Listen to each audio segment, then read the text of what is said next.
बहू बनी ड्राइवर। मंजित की शादी रोहन से होती है।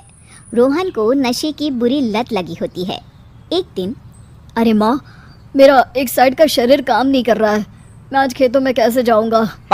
अरे बेटा, ऐसा ना बोल। तेरे पापा के जाने के बाद से तू ही घर चलाने का सहारा है। मैं डॉक्टर को बुला लाती हूँ। देखिए बहन जी, रोहन के शरीर के एक साइड में लकवा है। अब वो कभी ट्रैक्टर नहीं चला पाएगा। घर में मनहूसियत का माहौल हो जाता है। लीजिए माँ जी, रोटी खा लीजिए।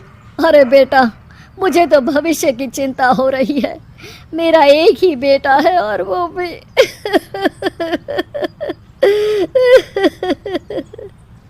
माँ जी, आप चिंता न करें। जब तक ये बीमार है मैं खेत जाकर काम कर लिया करूँगी। वैसे भी नशे के कारण इनका शरीर काफ़ी कमज़ोर हो गया है। अगले दिन मंजीत खेत में जाकर काम कर शाम को घर लौटती है। ये ले बेटा, पानी पी ले। कैसा रहा काम का पहला दिन?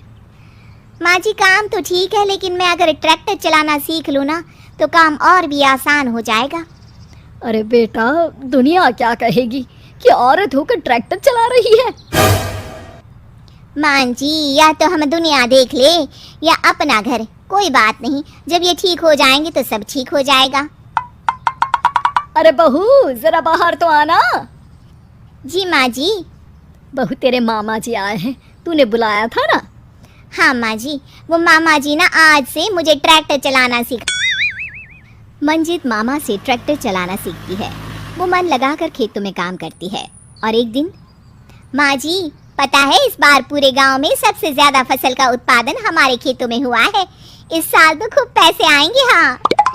सास खुश नहीं होती है। वो चुपचाप वहाँ से जाने लगती है। तभी मंजित उसे रोक लेती है। क्या हुआ माँ जी, आपको खुशी नहीं हुई? बेटा, आज डॉक्टर साहब बोल रहे थे कि रोहन के ठीक होने के लिए 5 लाख रुपए की ज़रूरत है। समझ नहीं आ रहा क्या करूं। मंजित शांत हो जाती है। अगले दिन सास मंजित के पास आती है। बेटा, ये मेरे गहने हैं। इसे अपने गहनों के साथ जोड़कर सुनार को दे आ। जितने पैसे हो ले आ। डॉक्टर को आज ही देने हैं। मंजित अपने गहने और सास के गहनों को लेकर दुकान में बेचकर पैसे लेकर घर आ जाती है। माँ जी, सिर्फ 3 लाख रुपए का ही इंतज़ाम हो पाया है।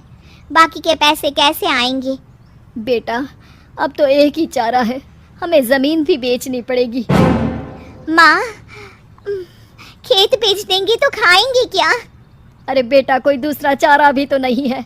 रोहन ठीक हो जाए तो वो मेहनत करके इससे भी बड़ी ज़मीन ले लेगा। सास बहू मिलकर खेत भी बेच देते हैं। अब पूरे पैसे लेकर सास डॉक्टर के पास जाती है। डॉक्टर साहब, ये लीजिए सारे पैसे, बस किसी तरह मेरे बेटे को ठीक कर दीजिए। आपका बेटा ठीक तो हो जाएगा, लेकिन 6 महीने का समय लगेगा। सास बहू सोच में पड़ जाते हैं कि अब तो कोई जरिया भी नहीं रहा जहाँ से उन लोगों को कमाई हो। अब कमाएंगे नहीं तो खाएंगे क्या? माँ जी, मेरे माता पिता ने लड़की होने के कारण मुझे ज़्यादा पढ़ाया लिखाया नहीं, लेकिन ट्रैक्टर चलाना सीखकर मैं कुछ काम करने के लायक तो हो ही गई हूँ। अरे बेटा, ट्रैक्टर अब कहाँ चलाएगी? खेत तो बिक गए हैं। माँ जी, मैं किसी और के खेतों में दिहाड़ी में काम कर लूँगी, कुछ तो पैसे आएंगे ही ना। ये कहकर मंजित काम करना शुरू कर देती है। जैसे तैसे उन पैसों से गुजारा चल ही रहा था। माँ जी, पास के अस्पताल से मुझे नौकरी के लिए ऑफर आया है। पैसे भी ये 4 गुना ज़्यादा मिलेंगे और अब खाने पीने दवाई के साथ हम कुछ पैसे भविष्य के लिए भी जोड़ पाएंगे। लेकिन काम क्या है बहू? माँ जी, मुझे अस्पताल की एम्बुलेंस चलानी है। अरे, तू तो मेरी बहू नहीं, बेटा है बेटा। ज़रूर जा बेटा। और हाँ, तूने पूरे गांव में एक मिसाल कायम कर दिया कि हर काम हर कोई कर सकता है। उनके लिए लड़की या लड़का होने की कोई ज़रूरत नहीं। मंजित मन लगाकर काम करना शुरू कर देती है। आगे जाकर वो खुद का एम्बुलेंस भी खरीद लेती है और अब तो उसका पति भी ठीक हो जाता है और सब पहले से भी ज़्यादा खुशहाल ज़िंदगी जीने लगते हैं।